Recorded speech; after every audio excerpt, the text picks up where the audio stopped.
dialog lama, panjang, untuk mendapatkan substansi yang pas. Undang-undang ini barangkali kita buat bukan untuk kita, untuk yang akan datang. Dan kita nggak ingin juga nanti diklaim untuk, waduh kok undang-undangnya begini. Jadi sekali lagi terima kasih kehadirannya. Saya ingin fokus pada mohon tanggapan nanti, mohon bantuan pemikiran para narasumber yang sangat ahli ini untuk di bidangnya. Saya lebih fokus kepada pertanyaan yang seperti ini nanti, mohon saya dibantu atau kami dibantu. Saya buat pertanyaannya begini, siapakah yang kita akan beri hak dan kewajiban mengelola aset negara hasil kejahatan itu? Pertanyaan sederhana itu akan mengangkut kepada power, kepada siapa power ini harus diberikan gitu. Nanti mohon tanggapannya nanti. Tentu kita akan belajar dari banyak hal. Tadi terima kasih Prof. Yesikel untuk memulai mengangkat satu pikiran saya beberapa waktu lalu yang kita sebut, kalau ini pertanyaannya, apakah boleh kita kasih ke pikirannya yang dilepas oleh Presiden Prabowo sejak awal, namanya Badan Penerimaan Negara, atau ke Badan Eksekusi Negara. Yang kalau soal eksekusi ini, mungkin nanti Prof bisa konfirmasi juga Bang Firman ini yang paling paham ini. Kalau kita buka situs perkusinya Mahkamah Agung di permohonan eksekusi, itu ada 36.184. Ada 21.926 itu permohonan eksekusi putusan. 14.258 permohonan eksekusi hak tanggungan. 4.415 perkara belum dieksekusi secara nasional. Mungkin nanti ada datanya kalau dari Prof bisa tambahkan. Jangan-jangan ini juga triliunan ini. Jangan-jangan gitu ya. Dan kita bicara ini tentu tentang aset negara. Nah, karena itu izinkan saya memberi pertanyaan sekaligus pendalaman, nanti bisa dijawab. Kalau tidak sempat di sini mungkin nanti tertulis. Kalau kita ingat-ingat, Presiden Prabowo saat memulai pemerintahannya sudah menyusun rancangan besar bernegara yang disebut dan kemudian sangat terkenal sampai hari ini, namanya Astacita. Nah, rencana membentuk Badan Penerimaan Negara itu ternyata sudah ada di situ.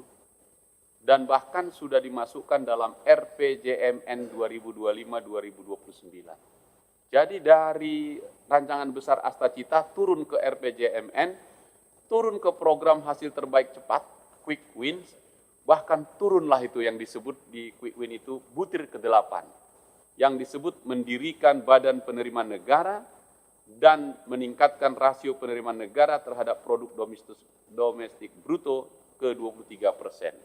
Saya lagi pikir-pikir, karena yang kita omongin kan aset nih.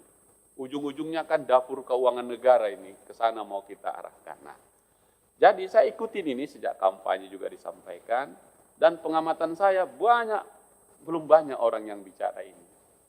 Mungkin Profesor Yesikel saja satu dari antara yang sedikit itu. Jadi terima kasih. Dan tadi sudah mulai diangkat gitu sejak tahun 2024. Nah, dalam tulisan-tulisan Prof. Yesikel saya coba baca gagasannya. Dan kalau kita tarik ke kerangka perbandingan di dunia internasional, lebih banyak disebut dengan Semi-Autonomous Revenue Authority atau SARA. Gitu. Kalau nanti dibaca panjang nanti nggak enak ini. SARA, SARA. Bentuk lembaga pemungut yang dikeluarkan dari struktur kementerian dan diberi keleluasan mengatur pegawainya sendiri, menentukan gajinya sendiri, dan menyusun cara kerja sendiri. Kemarin kami diskusi. Contoh di Inggris, tumbang hanya 5 tahun dibubarin. Contoh di Kolombia, nggak nyampe setahun dibubarin. Dan seterusnya. Jadi kalau pertanyaan ketua tadi tentang siapa pengelola dan bagaimana kita ngatasi itu, yang harus hati-hati nih. Jangan-jangan pindah ke tangan yang kita kasih ini, itu masalahnya. Jadi abuse of power-nya.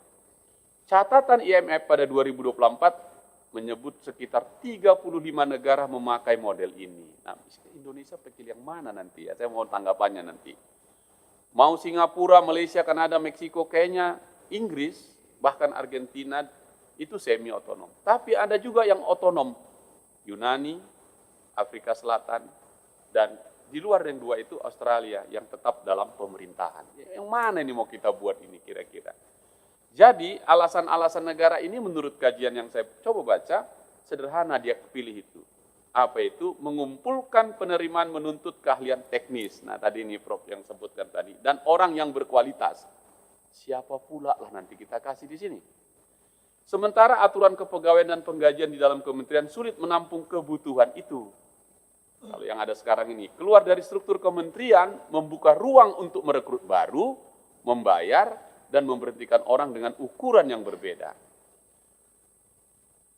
Profesor Yesikel mengingatkan kita untuk satu hal yang tidak boleh terlewat. Apa itu? Keleluasaan tadi hanya berguna kalau cara mengurusnya ikut berubah. Ini saya ingin pandangannya ini. Jangan pula kita bikin undang-undangnya, nggak berubah cara ngelolanya. Negara yang sudah mencoba model ini pun hasilnya beragam, ada yang bagus, ada yang tidak bagus. Jadi pertanyaan saya begini nih, saya sampaikan ini, apa hubungannya atau pertanyaan saya, Prof. Yesikel dan Pak Firman, badan yang akan kita bentuk mengelola ini yang mana menurut Anda berdua? Apakah masuk saja ini ke badan penerimaan negara? Jelas itu langsung. Atau yang tadi badan eksekusi negara. Atau apa namanya? Nah, itu dalam kaitannya undang-undang perampasan aset. Saya ingin ngajak lagi nih. RUU perampasan aset mewajibkan kita menunjuk siapa yang mengelola aset yang disita dan dirampas negara. Sudah 3 kali masa sidang kami di sini mendengarkan berbagai kalangan dan pilihannya mengerucut kepada 2 saja. Bang Firman pasti nggak setuju yang pertama saya sebut ini. Menyerahkannya kepada kejaksaan yang perangkatnya sudah berjalan, pasti Bang Firman nggak setuju ini. Atau mendirikan badan tersendiri di luar kejaksaan. Bentuk persoalannya sama, memilih rumah kelembagaan untuk sebuah pekerjaan. Kami sih bisik-bisik, siapapun dia pokoknya fit and proper test di sini. Jadi setiap hari kita undang karena mewakili masyarakat.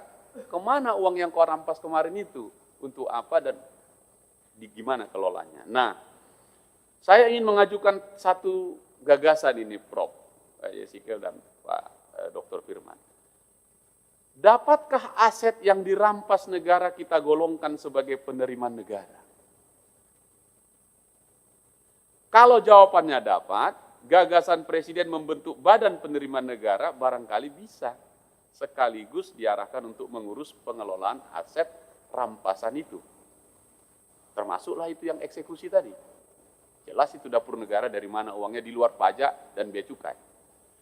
Selama ini kita membicarakan aset sitaan oleh seolah semuanya benda mati. Seolahnya ini benda mati. Mobil, perhiasan, jam tangan, telepon genggam, barang-barang itu memang cukup disimpan di gudang yang aman, dijaga sama Satpam. Lalu dikeluarkan lagi ketika perkaranya selesai. Untuk keperluan seperti itu negara sudah punya perangkatnya dan sekarang berada di tangan kejaksaan. Bang Firman setuju nggak itu? Perubahan yang dulu di kementerian. Persoalan muncul ketika yang disita ternyata yang disebut Bang Roni tadi, Ketua, benda yang masih hidup yang disita. Kebun sawit yang harus dipanen, konsesi tambang dengan alat beratnya, kapal tongkang yang menuntut dok, peternakan berisi ribuan ekor sapi, hotel yang masih menerima tamu, pabrik yang masih berproduksi, rumah sakit swasta yang masih melayani pasien, perkebunan tebu beserta pabrik gulanya, armada truk logistik, perusahaan yang masih menggaji ribuan pekerja. Tidak ada gudang di negeri ini yang sanggup menampung benda semacam itu. Kalau begitu yang manalah mereka ini?